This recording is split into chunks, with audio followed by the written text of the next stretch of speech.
Oke, assalamualaikum warahmatullahi wabarakatuh.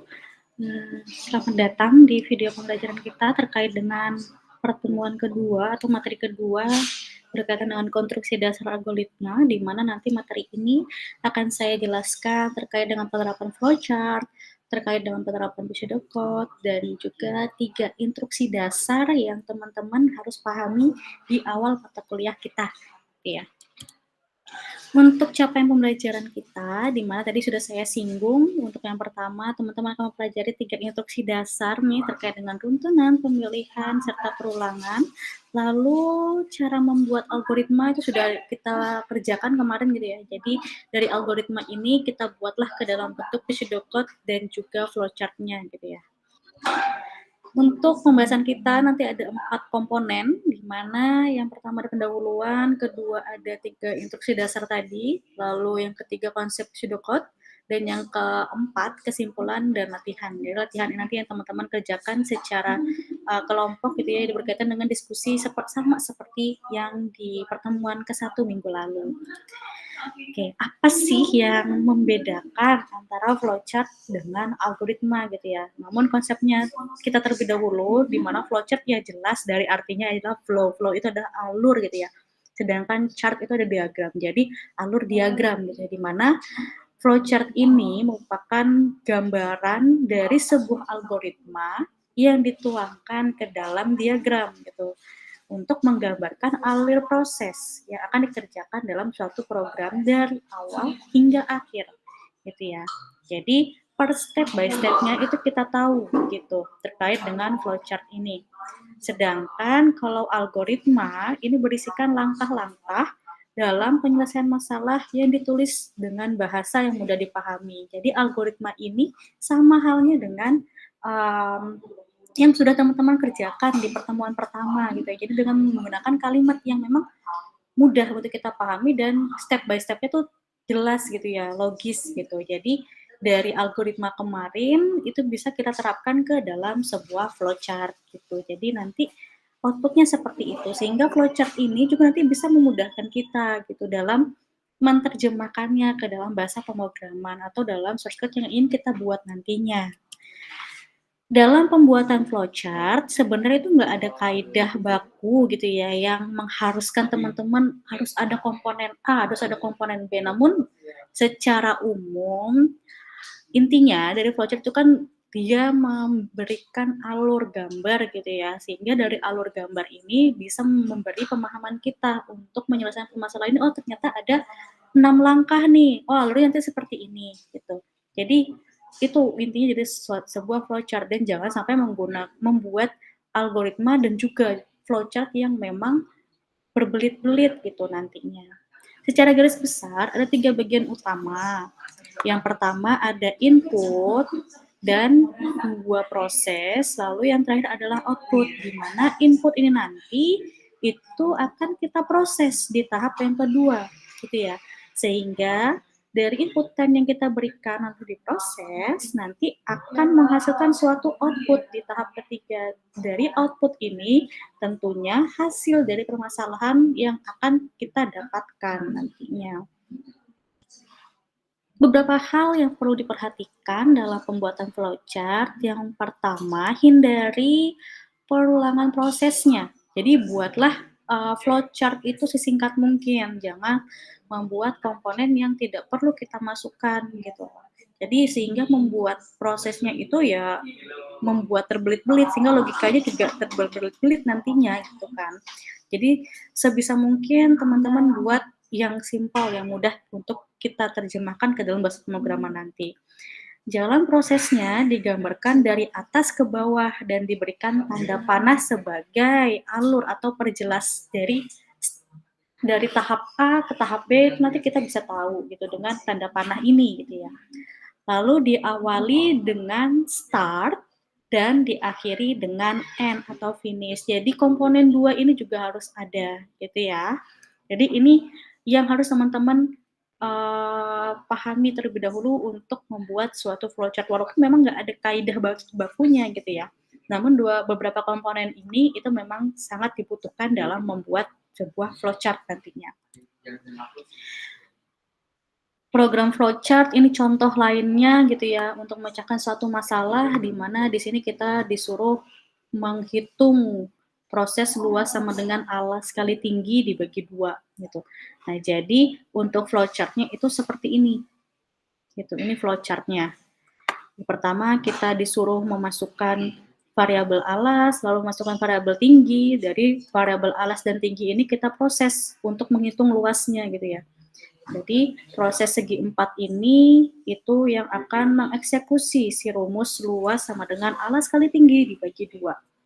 Dan di sini sorry ini bukan masukan tinggi ya, tapi output. Output dari luas. Oke, output dari luas ya. Luas. Sehingga dari hasil perhitungan proses yang di atas itu kita munculkan outputnya di sini sehingga kita dapatlah bilangan dari luas ini tadi. Ini untuk simbol-simbol ya, simbol-simbol flowchart yang kita gunakan secara umum, di mana ada terminator. Terminator ini kita ilustrasikan, kita gunakan untuk start dan juga bisa gunakan untuk end gitu ya. Jadi gunakanlah apa ya ini namanya oval apa ya, oval atau yang intinya gitulah ya. Jadi seperti lonjong ini, gitu ya, berbentuk lonjong ini merupakan simbol untuk start dan end gitu ya. Lalu jajar genjang ini ya, jajar genjang ini sebagai input atau output gitu ya. Jadi kalau teman-teman ingin menggunakan fungsi input, silahkan gunakan jajar genjang ini. Lalu segi 4 persegi panjang, ini merupakan suatu proses, jadi semua rumus-rumus nanti teman-teman tinggal gunakan persegi panjang ini. Lalu belah ketupat ini merupakan kondisional atau decision. Segi 6 saya kurang tahu ya namanya apa, cuma di sini karena ada 6 segi gitu ya, 6 titik gitu, jadi saya sebutkan sebagai segi 6 gitu lah ya. Ini sebagai inisiasi sebuah nilai gitu. Jadi saat teman-teman nanti misalnya kalau yang pi gitu ya, pi sama dengan 3,14. Maka nanti gunakanlah jajar genjang ini, jajar genjang segi 6 ini. Lalu panah atau arrow ini sebagai arah dari proses dari flowchart-nya ini nanti gitu. Jadi apakah flowchart ini nanti itu mengarah kemana gitu, dari A ke B, C ke B, D gitu ya, nanti maka dibantu dengan tanda panah ini. Dan yang terakhir adalah konektor. Konektor ini sebagai penghubung, tapi ini jarang jarang digunakan. Tapi yang paling familiar kita gunakan itu adalah ini, gitu ya. Untuk contoh pertama, ada contoh 1 dan contoh kedua. Di sini contoh pertama kita disuruh buatlah algoritma dan flowchart untuk menghitung luas dan keliling lingkaran dengan menggunakan jari-jari lingkaran, dengan memasukkan jari-jari lingkarannya. Contoh yang kedua, buatlah algoritma untuk menentukan bilangan genap dan ganjil dari bilangan yang kita masukkan. Kita masuk di contoh yang pertama, ini untuk menghitung luas dan keliling ya, dengan kita disuruh membuat algoritma dan flowchart-nya. Oke. Ini algoritmanya. Diingat, algoritma adalah suatu proses yang diterjemahkan ke dalam bahasa yang mudah kita pahami gitu ya. Ini algoritma, sedangkan yang ini adalah flowchart. Gitu ya. Ini adalah flowchart-nya, sehingga dari algoritma ini kita buat untuk menghitung luas lingkaran gitu ya. Teman-teman juga kemarin kerjakan juga gitu ya. Menghitung luas lingkaran dan kita terjemahkan ke dalam flowchart-nya. Untuk yang pertama ini adalah start, lalu menetapkan nilai pi-nya, makanya dengan segi 6 gitu ya. Maka ini kita tetapkan nilai variabel pi itu adalah konstanta gitu ya. Jadi 3,14. Lalu masukkan jari-jari lingkarannya dengan ruang segi jajar genjang, gitu ya. Ini inputan. Lalu menghitung luas lingkaran, ini adalah proses dengan persegi panjang. Kita menentukan proses luas lingkarannya dengan rumus L sama dengan Pi kali R gitu ya. Lalu terakhir kita cetak luasnya gitu ya.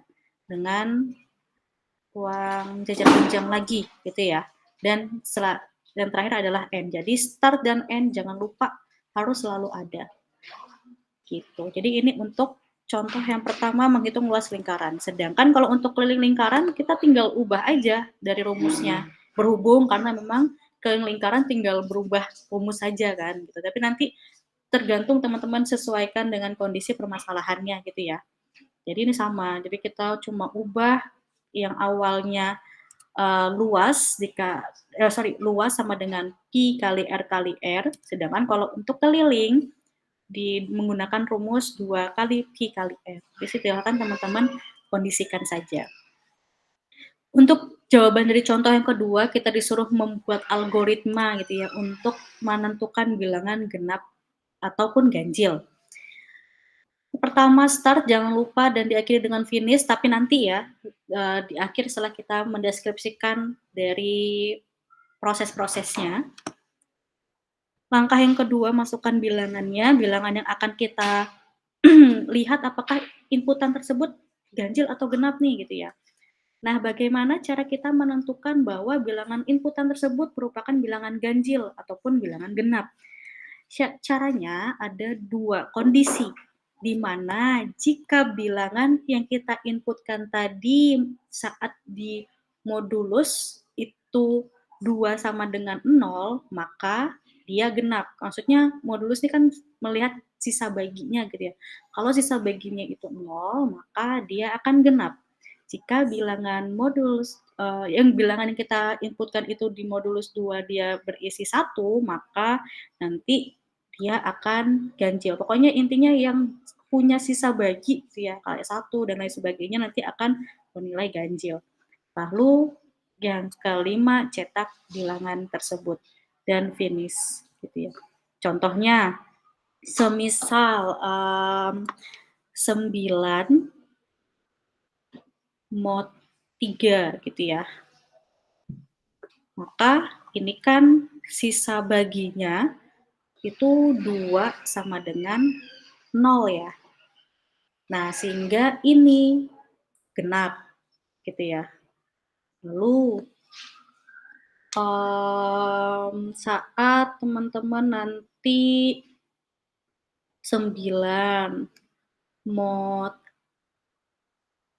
4 gitu ya, maka di sini kan nanti 2 sisa baginya adalah 1, maka ini nanti masuknya ke ganjil. Jadi seperti itu untuk proses modulus ini gitu ya. Oh sorry, ini kan harusnya genap ya, karena berarti nanti tergantung teman-teman inputnya berapa gitu ya. Yang kedua ini kita masuk di 3 instruksi dasar, runtunan, pilihan, dan perulangan gitu ya. Jadi 3 konstruksi dasar ini ada runtunan, kalau runtunan ini step by step-nya itu harus kita kerjakan secara urut gitu ya, dari atas ke bawah. Jadi nggak boleh dari bawah ke atas gitu ya, ini harus urut dan sampai selesai, sampai dia prosesnya memang selesai. Lalu konstruksi yang kedua ini pemilihan, di mana pemilihan ini adalah kondisi yang kita harus memilih salah satu. Jadi pemilihan ini kita nggak boleh mengerjakan secara menyeluruh 2 konstruksi ini, gitu ya, 2 fungsi ini. Tentunya pilihan itu kita diberikan salah satu. Kalau misalnya dia memilih A, maka dia akan mengeksekusi si A. Si B-nya dia akan abaikan. Begitu pula sebaliknya, kalau dia memilih si B, maka si A itu akan diabaikan. Jadi seperti itu. Jadi dia hanya mengeksekusi salah satu saja sesuai dengan kondisinya. Tentunya untuk pemilihan ini harus ada kondisi, gitu ya, yang menentukan dia harus memilih yang A atau yang B gitu nantinya. Lalu yang terakhir adalah konstruksi dasar dari pengulangan. Kalau pengulangan dia akan melooping sebanyak batasan yang nantinya akan diberikan. Misalnya mengoutputkan bilangan 1 hingga 15 gitu ya. Maka dia di sini akan melakukan perulangan sebanyak 15 kali gitu, sehingga batas akhirnya memang ya kita inputkan 15 gitu. Jadi iterasinya nanti akan berulang sebanyak 15 kali. Ini yang dimaksud sebagai perulangan. gitu ya.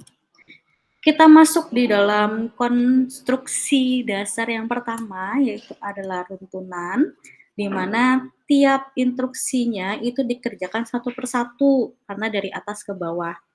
Tiap instruksi dilaksanakan tepat satu kali, jadi nggak akan ada perulangan lagi di dalam runtunan, karena dia harus memproses terus-menerus, nggak ada perulangan misalnya dari proses satu, terus menuju ke proses 2 tiba-tiba dia akan kembali lagi ke proses satu, jadi nggak ada yang seperti itu kalau untuk runtunan gitu ya.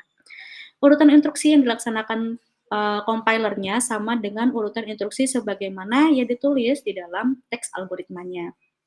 Jadi step by step-nya dia memang dieksekusi satu persatu, gitu ya. Akhir dari instruksi itu merupakan akhir dari algoritmanya, gitu ya. Jadi yang sudah ditetapkan sebagai fungsi akhir atau end, ya udah itu berarti berakhirlah, instruksi tersebut. Ini untuk contoh dari runtunan gitu ya. Di sini kita disuruh menghitung luas persegi panjang, ini adalah algoritmanya, dan ini adalah flowchart-nya gitu ya, yang diterjemahkan ke dalam flowchart. Jadi kita lihat untuk start-nya, lalu masukkan variabel panjangnya atau yang disebut sebagai P, lalu masukkan variabel lebar, diinisialisasi sebagai L gitu ya, dan yang keempat kita disuruh menghitung luas dengan rumusnya P kali L. Jadi teman-teman harus ingat variabel ini, kalau misalnya teman-teman menulisnya kalimat panjang gini ya, kalimat panjang ini, kata panjang ini, maka nilai variabel yang teman-teman panggil ya juga panjang, bukan P. Tapi namun teman-teman kalau misalnya sudah deklarasikan hanya variabel P, maka bisa digunakan P di sini. Gitu ya. Jadi variabel yang kita sudah kenalkan namanya apa, yaitu harus sesuai dengan yang kita akan panggil nantinya. Lalu yang kelima output luasnya dan yang keenam selesai. Gitu. Jadi di sini untuk flowchart-nya. Masukkan nilai P gitu ya dengan bentuknya yang jajar pinjang, lalu masukkan nilai lebarnya gitu ya. Lalu prosesnya nih luas sama dengan panjang kali lebar, dan yang terakhir dia mengoutputkan nilai dari luas persegi panjang ini tadi, dan selesai.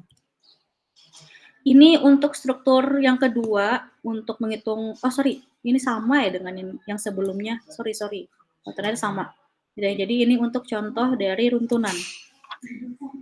Untuk secara dasar urutan instruksi dalam algoritma itu sangat penting dalam runtunan gitu, karena urutan ini akan menunjukkan urutan logika dalam penyelesaian permasalahannya. Jadi kalau teman-teman membuat algoritmanya sudah runtun dan sudah selesai sampai outputnya akhir, maka itulah yang disebut instruksi algoritmanya gitu ya. Urutan instruksi yang berbeda mungkin tidak akan berpengaruh terhadap solusi persoalan, tetapi yang mungkin juga menghasilkan keluaran berbeda tergantung pada masalahnya. Contohnya, jadi dia menjelaskan nih, langkahnya itu berbeda, tapi memiliki outputnya itu yang sama gitu. Sehingga tidak akan mempengaruhi hasil nih, tidak mempengaruhi hasil. Contohnya itu seperti apa gitu ya. Di sini ini yang disebut sebagai pseudocode gitu ya. Ini kita anggaplah ini pseudocode 1 dan ini pseudocode 2. Pseudocode 1 dan pseudocode 2 ini sama-sama memiliki variabel yang sama. Variabelnya kita deklarasikan A, B, C, D itu sebagai integer. Begitu pula untuk pseudocode kedua, A, B, C, D sebagai integer.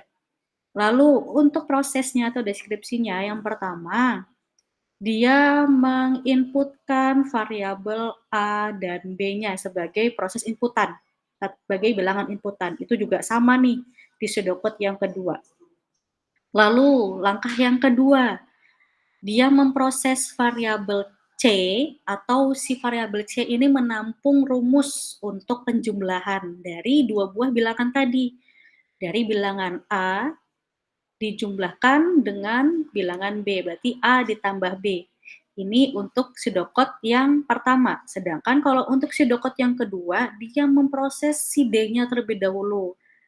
Jadi sehingga di variabel D-nya ini itu menampung rumus A kali B inputannya tadi. Sedangkan kalau untuk yang pseudocode yang pertama, si D-nya itu diproses saat langkah ketiga, ya kan. Yang pertama dia si C dulu, penjumlahan dulu, baru perkalian nih si variabel D. Namun saat di pseudocode kedua, dia prosesnya si D duluan nih, variabel D duluan, baru variabel C, gitu ya. Nah, dua pseudocode ini itu akan memiliki hasil yang sama, namun kan algoritmanya atau alurnya kan berbeda gitu ya. Dia ngerjakan ini C duluan, yang ini ngerjakan D duluan. Dia akan tetap sama, karena apa? Karena masing-masing variabelnya itu menampung rumus yang sama gitu loh.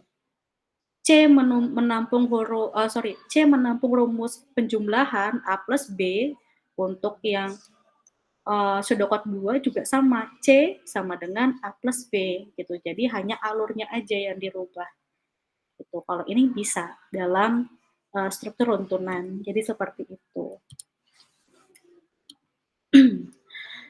Kita masuk di konstruksi yang kedua, yaitu pemilihan atau seleksi gitu ya, di mana beberapa pembahasan sedikit konteks dasar gitu ya, terkait dengan selection, di mana selection ini memungkinkan suatu aksi itu dieksekusi jika kondisi terpenuhi atau tidak terpenuhi. Jadi ada beberapa kondisi yang akan dia pilih nih, mana nih yang akan saya eksekusi ya, gitu ya. Jika saya lapar, maka saya makan. Kalau misalnya jika saya tidak lapar, ya udah saya nggak makan. Jadi dia akan memilih salah satu gitu. Struktur pemilihan mampu memungkinkan proses mengikuti jalur aksi yang berbeda berdasarkan kondisi yang ada. Jadi tergantung dia kondisinya seperti apa, maka kondisinya itu yang sesuai, maka dia akan eksekusi. Tidak setiap baris program akan dikerjakan. Baris program akan dikerjakan jika memenuhi syarat. Jadi, struktur pemilihannya adalah struktur program yang melakukan proses pengujian untuk mengambil suatu keputusan apakah suatu baris program tersebut atau balok instruksi akan diproses atau tidak. Nah, dalam 3 instruksi dasar, dalam pengambilan keputusannya itu bisa dinyatakan dengan boolean, true dan false, yes or no gitu ya, dengan menggunakan operator perbanding. Jadi pembanding atau kondisi yang nanti teman-teman untuk menentukan itu terpenuhi bisa menggunakan operator ini. Apakah nanti nilainya kurang dari nilai N ataukah nilai A lebih dari nilai N, nanti ditentukan untuk operator pembandingnya. Dan juga operator pembanding ini bisa kita kombinasikan dengan operator boolean. Ada and, or, dan not gitu ya. And ini adalah dan, or ini atau gitu ya, dan not ini tidak gitu. Jadi misalnya nanti kalau misalnya tidak itu seperti ini. Apakah N ini sama dengan 1 gitu, apakah atau tidak sama dengan 1 gitu. Jadi nanti bisa menggunakan not ini nanti gitu ya. Struktur pemilihan yang kedua gitu ya, terkait dengan contohnya di sini ada contoh yang pertama, 5 sama dengan 5. Kalau misalnya 5 sama dengan 5, kita membahas ini sebuah bilangan real, maka ya betul, 5 adalah bilangan 5 ini sama dengan bilangan 5, maka true. Namun, kalau misalnya saya di sini menjelaskannya berupa string atau deretan huruf misalnya atau deretan apa gitu ya, pokoknya dia bertipe data string gitu ya, maka ini nanti bukan kondisinya true gitu. Kalau dia 5 string gitu ya, kalau 5 string itu nanti dia akan berbeda lagi. Makanya dari tipe data itu akan merubah nilai dari si variabel ini tadi. Kalau dia bertipe data integer maupun float gitu ya, nanti dia akan merupakan dua buah bilangan. Sedangkan kalau string dan lain sebagainya yang bukan merupakan dari angka gitu, maka itu akan memiliki karakteristik sendiri lagi. Jadi seperti itu. Lalu, apakah 3 ini sama dengan 4? Tentunya tidak, false ya, gitu ya, false. Jadi bukan, 3 itu nggak sama dengan 4, gitu ya. Lalu apakah 3 lebih dari 1? Tentunya true, gitu ya. Tentunya true, iya benar, 3 itu lebih besar dari 1, kecuali kalau 1 apakah lebih besar dari 3 baru false, gitu ya. Oke. Lalu bilangan variabel variabel A sama dengan 5, kondisi ini itu bisa true jika memang nilai inputan variabel A itu udah dikonstatakan 5 gitu ya, atau yang diinputkan 5. Namun dia akan bernilai false jika variabel A ini memang bukan nilainya adalah 5 gitu. Jadi tergantung kondisinya gitu ya nantinya. Dan contoh yang terakhir ada A lebih besar dari 5 dan B sama dengan 2. Di sini akan bernilai true jika pernyataan pertama A lebih besar dari 5 ini bernilai true dan B sama dengan 2 ini juga bernilai true. Jadi kondisi N itu syaratnya harus true and true gitu ya. Kalau misalnya true and false, maka di sini dia akan bernilai false.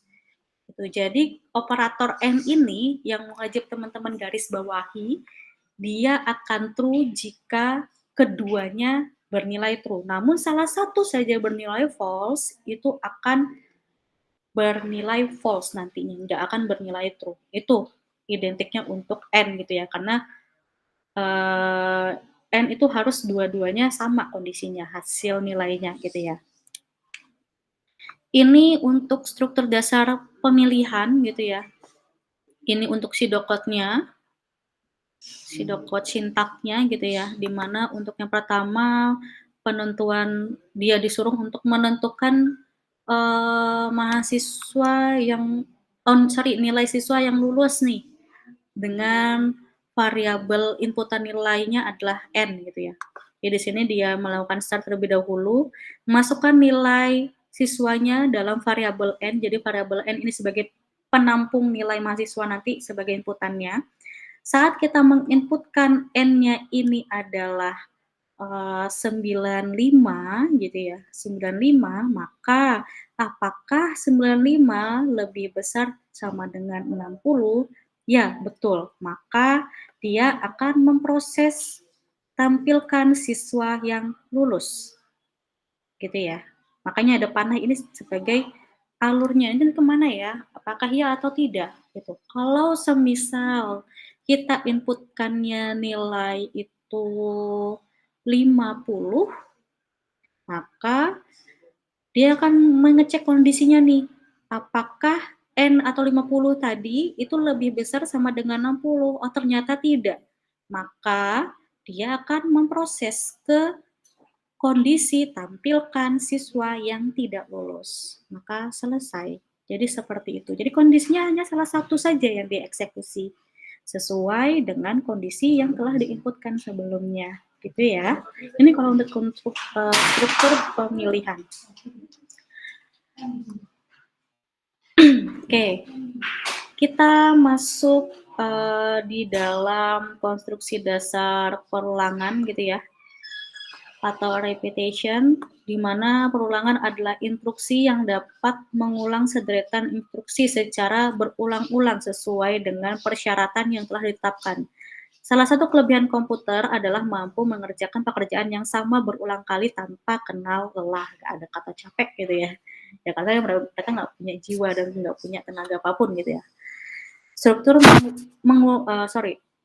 perulangan memungkinkan kita untuk membuat suatu algoritma dari instruksi yang berulang-ulang lebih efektif. Contoh, mencetak suatu kalimat sebanyak 100 kali. Misal di sini ya, teman-teman dulu mungkin ada beberapa yang udah pernah kali misalnya, hukumanmu menulis saya tidak akan mencontek sebanyak 50 kali misalnya kayak gitu ya.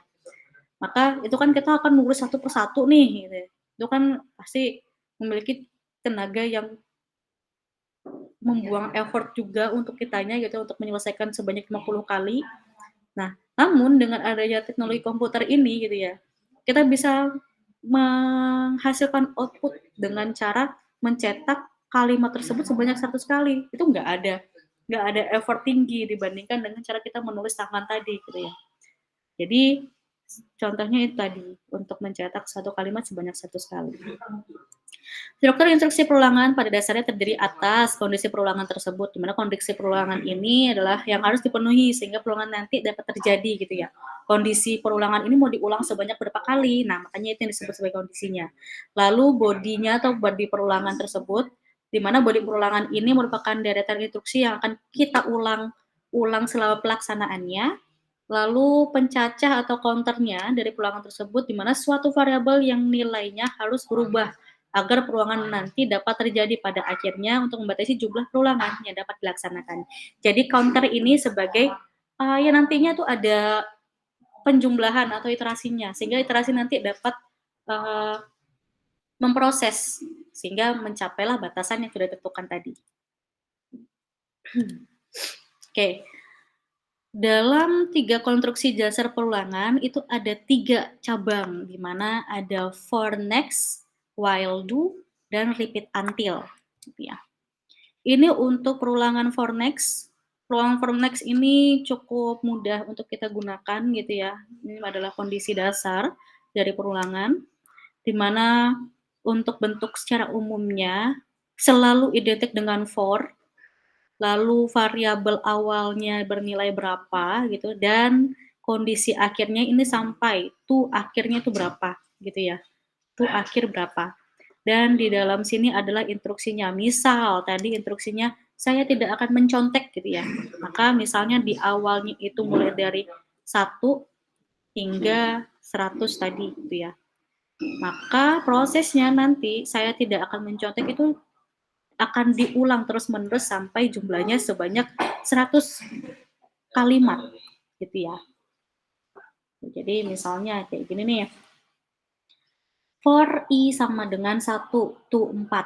Jadi awalannya mulai dari 1 dan diakhiri sampai dia berjumlah 4. Nah, dalam perulangan itu ada identifikasi iterasi gitu. Jadi identifikasi iterasi ini kita kan bisa mengecek sebanyak berapa kali sih untuk bisa dilakukan perulangan tersebut. Nah, karena di sini kondisinya sudah jelas nih dari 1 hingga ke 4, maka dia di sini langsung menginstruksikan apa katanya. Saya tidak akan mencontek sebanyak 1 kali berarti. Maka di sini nanti next i ini yang awalnya 1 gitu kan, angka 1 ini sudah diproses di sini. Angka 1 sudah diproses. Angka 1 sudah diproses, saya tidak akan mencontek misalnya kalimatnya. Maka dari next ini nanti dia akan menjumlahkan atau counter tadinya. 1 dari i tadi bernilai 1 ya, ditambah dengan angka 1. Ini counternya ini selalu memang seperti ini. Maka dia akan bernilai 2 ya kan. Maka di sini dia lari lagi ke looping. I sama dengan yang awalnya 1 berubah jadi 2. Jadi di sini 2. Apakah 2 ini masih masuk kondisi 4 gitu ya? Karena masih ya, karena 2 masih kurang dari sama dengan 4, maka dia akan memproses instruksi lagi. Maka di sini muncullah kalimat kedua. Dia masuk lagi, dia akan menambah 2 ditambah 1 sama dengan 3 gitu ya. Jadi dia kembali lagi ke proses loopingnya, lalu 3 to 4 apa masih masuk kondisinya? Oh masih. Maka dia akan mengecek lagi. Jadi 3 ditambah 1 sama dengan 4. Gitu. Jadi di sini 2, di sini 3 gitu ya. Lalu 4. 4 to 4 masih masuk ya. Dia akan menginstruksi karena 4 ya memang masih sama dengan 4 gitu. Jadi dia akan menginstruksi, nah di sini dia masuk nih. 4 ditambah 1 sama dengan 5, ya kan? Nah, dia ngecek lagi. Apakah 5 ini lebih besar dari 4? Oh, jelas. Makanya dia akan selesai dan di sini udah langsung mencetak kalimat keempat. Gitu. Karena dia 5 ini sudah kondisi akhir, maka inilah kondisi akhir dari program tersebut akan berhenti. Gitu ya. Ini untuk kondisi while do sebenarnya kurang lebih sama. Untuk kondisinya ini di sini gitu ya. Kondisinya nanti mau i sampai dengan berapa gitu. Dan dia akan diulang sampai end while-nya gitu ya. Namun kalau kondisi while do itu ada penggunaan if else-nya gitu. If else. Iya, betul, if else. Atau true false-nya mau kemana gitu. Jika dia ini maka kemana gitu ya. Jadi itu untuk while do. Ini untuk contoh pseudocode-nya gitu ya. Kita untuk mencetak angka 1, 2 hingga ke 8 dalam piranti keluaran, ini dalam pseudocode. K ini sebagai variabel integernya gitu ya, sebagai inputan bilangannya. Lalu K ini ternyata sudah diinisialisasi dengan nilainya 1 gitu ya. Jadi tentu nanti angka K ini dimulai dari 1. Sehingga kondisinya K ini kan masih kurang dari sama dengan 8 ya, maka dia akan melakukan nih proses gitu ya. Benar ya, karena 1 kurang dari 8, makanya dia bisa masuk ke kondisinya. Itu dia akan mencetak K-nya ini sebagai 1 ditambah 2 gitu ya. Di sini dia langsung mencetak 1 gitu. Di output-annya, dalam output-annya sebenarnya udah dia mencetak 1. Sehingga 1 ini nanti dia tambahkan lagi karena ada proses nih untuk dia bisa mencetak ke angka 2 nantinya. K plus 1, 1 ditambah 1 gitu ya. 1 ditambah 1, 2 gitu ya. Maka dia kembali lagi ke sini. K kurang dari sama dengan 8 atau 2 kurang dari sama dengan 8 enggak? Iya, betul. Maka dia bisa mencetak angka 2. Di sini dia cetak angka 2. Lalu terus lagi 2 ditambah 1. Dia cek lagi, apakah 3, 2 tambah 1 kan 3. 3 kurang dari sama dengan 8? Iya, betul. Maka dia cetak 3. Sampai dengan 8 atau n while-nya ini gitu ya. Saat kondisinya memang sudah tidak memenuhi di sini. Maka ini selesai. Jadi seperti itu. Itu untuk perulangan ya. Perulangan dengan kondisi while do. Cuma langkahnya aja yang akan berbeda dalam for next gitu ya, atau while do-nya nanti. Yang terakhir ada repeat until, di mana untuk mencetak angka sama nih, kalau repeat until, dia repeat until-nya itu yang awal kondisinya ada di atas ya, di while-nya. Namun kalau repeat until, kondisinya di sini di bawah. 1 gitu ya, maka dia akan mencetak angka 1. Gitu. 1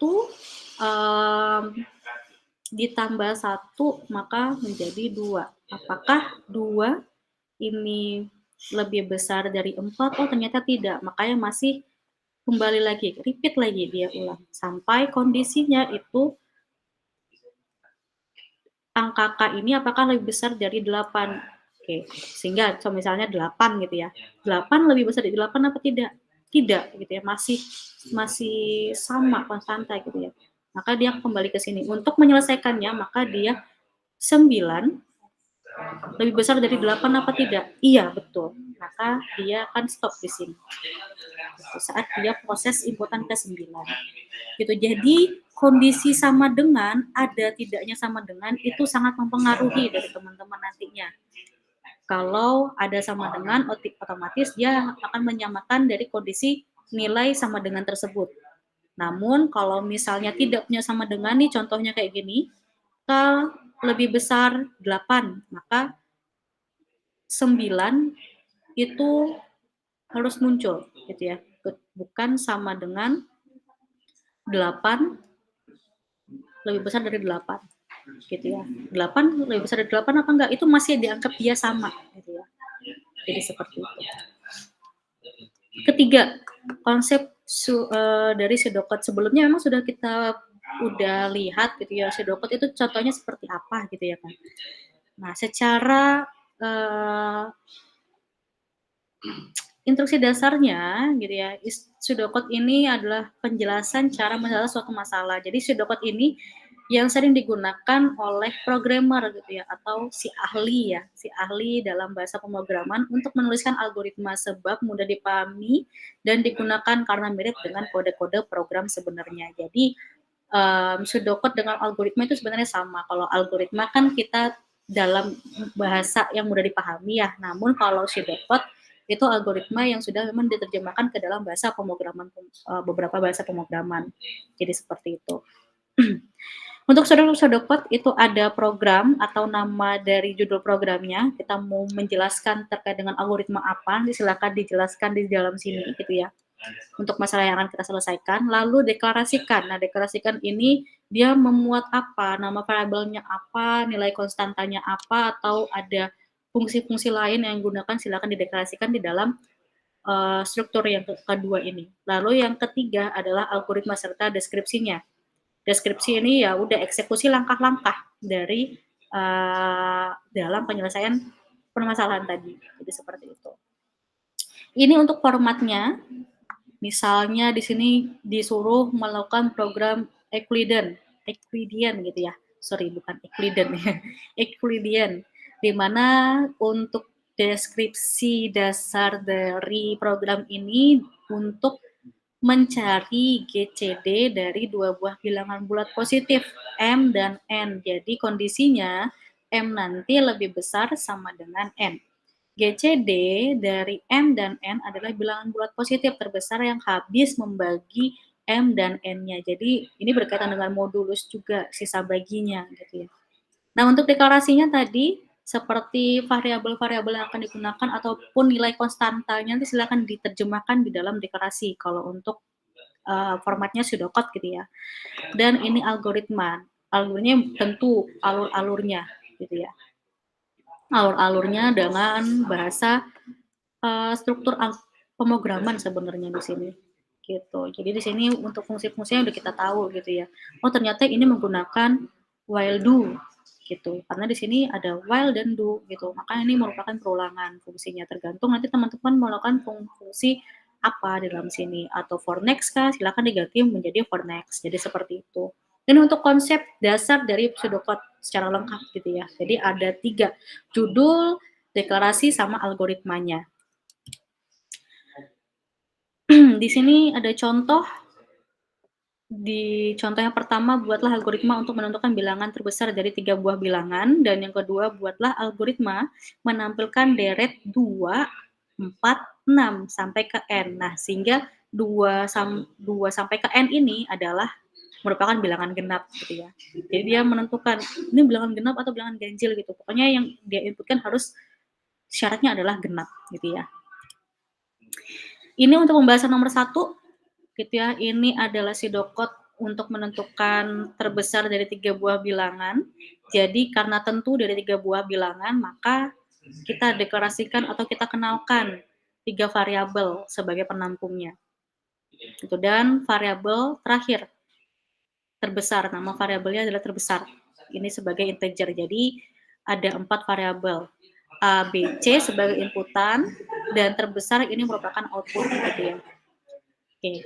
Sehingga untuk deskripsinya kita menginputkan 3 buah bilangan tadi A, B, C gitu ya. Semisal A-nya ini adalah 1, B ini adalah 0, C ini adalah 2 gitu ya. Maka kita akan baca nih, if jika 1 lebih besar dari 0 dan 1 lebih besar dari 2 gitu kan. 1 lebih besar dari 0, maka dia true gitu ya. Dan 1 lebih besar dari 2, dia kan false karena 1 nggak lebih besar dari 2. Karena diingat N itu harus true dan true, nggak boleh salah satu ada yang false gitu ya. Karena di sini dia salah satu ada yang false, maka dia akan mengeksekusi si else. Dia nggak akan bisa mencetak si A-nya ini tadi. Kalau misalnya kita ingin mencetak si A gitu ya, di sini kondisinya misal, berarti C-nya kita ubah menjadi nilainya minus 2 gitu ya, minus 2 gitu. Oke.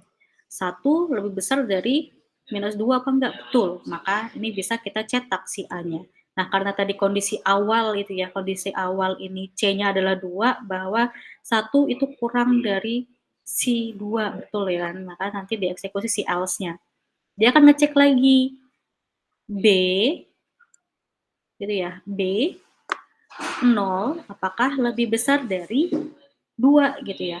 Tidak gitu, maka nanti dia akan ngecek si C-nya berarti yang memiliki nilai terbesar di antara kedua bilangan lainnya. Jadi seperti jadi 3 buah bilangan nanti dia akan ngecek tuh, mana yang paling terbesar gitu ya. Kalau dari sini kan kita otomatis sudah bisa lihat ya, udah kita bisa tentukan, oh ternyata variabel C memang memiliki nilai paling besar. Namun untuk prosesnya, cara dia mengeceknya satu persatu itu seperti ini, gitu ya. Nah, ini merupakan kondisi if else namanya, gitu. Kondisi if else ini masuk di um, konstruksi dasar dari percabangan, gitu ya. Dia akan melakukan pemilihan gitu. Oke. Untuk pembahasan yang kedua, algoritma deret. Nah, kalau algoritma deret ini kita masuk dengan menggunakan fungsi while do gitu. Nanti silakan teman-teman bisa kondisikan dengan fungsi perulangan yang mana nanti bisa teman-teman ubah lagi gitu ya. Ini algoritma deret, dia deklarasinya adalah variabel n dan variabel x dengan tipe datanya adalah integer gitu ya. Sehingga untuk deskripsinya gitu ya, input bilangan n, x-nya ini sudah ditentukan konstanta gitu ya, sebesar 2 angka atau dia menampung angka 2 di dalam variabel x sehingga 2 kurang dari sama dengan inputan yang kita proses gitu ya, misalnya bilangannya adalah 6 gitu, maka ya 2 kurang dari sama dengan 6, maka dia akan mencetak di sini 2 gitu ya, weight-nya kan masih si X gitu ya, masih 2. Lalu dia memproses X-nya menjadi bernilai 2 ditambah 2, maka akan dirubah ke dalam variabel X ini nanti. Totalnya kan 4. Jadi di sini 4. Nah, yang awal 2 ini tadi tetap dicetak menjadi outputan. 2 lalu 4, ini karena dia muncul nih 4-nya, maka dia muncul, lalu 4 kembali lagi ke while do. Apakah 4 ini masih kurang dari sama dengan 6? Iya, benar gitu ya. Maka dia akan mencetak angka 4 ini tadi. Lalu memproses lagi. 4 ditambah 2 sama dengan 6. Ganti ya, jadi 6 ya X-nya. Nah, maka 6 nanti dia ke sini. Apakah X kurang dari sama dengan 6, maka karena dia sama nih, sama-sama dengan 6, maka dia, ya betul, dia akan mencetak 6-nya di sini. Jadi seperti itu. Kecuali kalau dia kurang dari sama dengan 6, nanti akan berbeda lagi gitu ya. Jadi ini untuk while do-nya. Kita perulangan. Jadi iterasi itu sangat melekat di dalam perulangan gitu ya. Apakah nanti dia akan ditambah dan juga bisa ada juga yang dikurang. Jadi ada increment sama decrement itu untuk pembahasan terkait dengan perulangan nantinya. Jadi dari beberapa pembahasan yang sudah saya paparkan gitu ya, dari pseudocode, dari algoritma, dari flowchart, dari 3 konstruksi dasar gitu ya. Kita dapat tarik kesimpulan nih bahwa sebuah algoritma itu memang pada hakikatnya adalah sekumpulan instruksi yang nantinya untuk menggambarkan langkah-langkah dalam suatu penyelesaian persoalan. Instruksi ini tentunya akan melakukan aksi gitu ya, karena ya kita ada beberapa deskripsi langkah gitu, maka itu yang harus kita kerjakan sehingga ada aksi di dalamnya. Dalam bahasa pemrograman, instruksi dinyatakan sebagai pernyataan. Sebuah algoritma dibangun dari 3 konstruksi dasar, yaitu runtunan atau yang disebut sebagai sequence, pemilihan atau sebagai selection, lalu pengulangan atau sebagai disebut dengan repetition. Lalu sebuah runtunan atau sequence tadi itu terdiri atas satu atau lebih pernyataan yang dikerjakan secara urut gitu ya. Jadi jumlahnya tuh itu bebas gitu, namun ya dikerjakannya memang harus berurut, nggak boleh kita loncat-loncat. Lalu kalau untuk seleksi, karena seleksi ini dia identik dengan aksi yang dikerjakannya itu ya sesuai dengan kondisi yang memang harus terpenuhi. Jadi hanya salah satu kondisi saja yang memang memenuhi dari kondisi yang akan kita kerjakan, maka itu akan dipilih atau diseleksi gitu ya. Lalu perulangan itu memungkinkan banyaknya aksi dikerjakan dengan satu instruksi. Jadi tergantung dari batasan perulangan tadi. Kalau kita menginputkan suatu batasan, maka dia akan melakukan perulangan tadi. Misalnya kalau diberikan batasan sampai 100, ya maka dia akan mengulang sebanyak 100 kali. Jadi seperti itu untuk instruksi dasarnya. Ini latihan untuk teman-teman bisa kerjakan dalam diskusi kedua gitu ya. Nanti silahkan untuk teman-teman bisa kerjakan dalam satu kelompok gitu ya, dalam satu kelompok yang terdiri 2 atau 3 orang. Jadi silahkan mau menggunakan kelompok yang dari diskusi ke satu, monggo silahkan nggak apa-apa gitu ya. Jadi untuk latihannya, untuk diskusi kedua ini buatlah algoritma dan flowchart untuk aturan menonton sebuah film tertentu. Jadi di sini kita menggunakan, fungsi pilihan gitu ya, selection. Jika kondisinya nih, jika usia penonton yang kita inputkan nanti lebih dari 17 tahun, maka dia diperbolehkan untuk menonton. Namun apabila inputan bilangan penonton tersebut, umurnya gitu ya, inputan umur bilangan penonton tersebut kurang dari 17, maka penonton tidak diperbolehkan untuk menonton. Jadi ada kondisi di dalamnya. Kalau misalnya umurnya lebih dari 17, ya oke, it's okay, dia boleh nonton. Kalau misalnya kurang dari 17 umurnya, maka dia nggak boleh menonton. Jadi di sini teman-teman disuruh membuat algoritma serta flowchart-nya, gitu ya. Silahkan untuk bisa dibuat,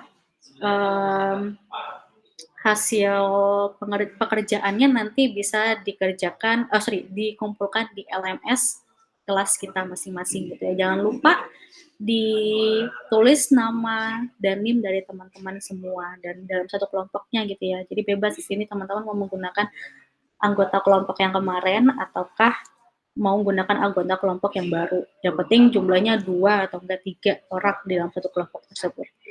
Oke, itu saja yang bisa saya sampaikan dalam pembahasan dan pemaparan materi ini gitu ya, terkait dengan konstruksi dasar, algoritma pemrograman gitu ya. Semoga pembahasan ini bisa membantu teman-teman ke depannya, dan saya mohon maaf jika banyak kekurangan dalam pemaparan materi saya yang kurang jelas dan kurang berkenan di hati teman-teman. Saya akhiri wabillahi taufik wal hidayah. Wassalamualaikum warahmatullahi wabarakatuh.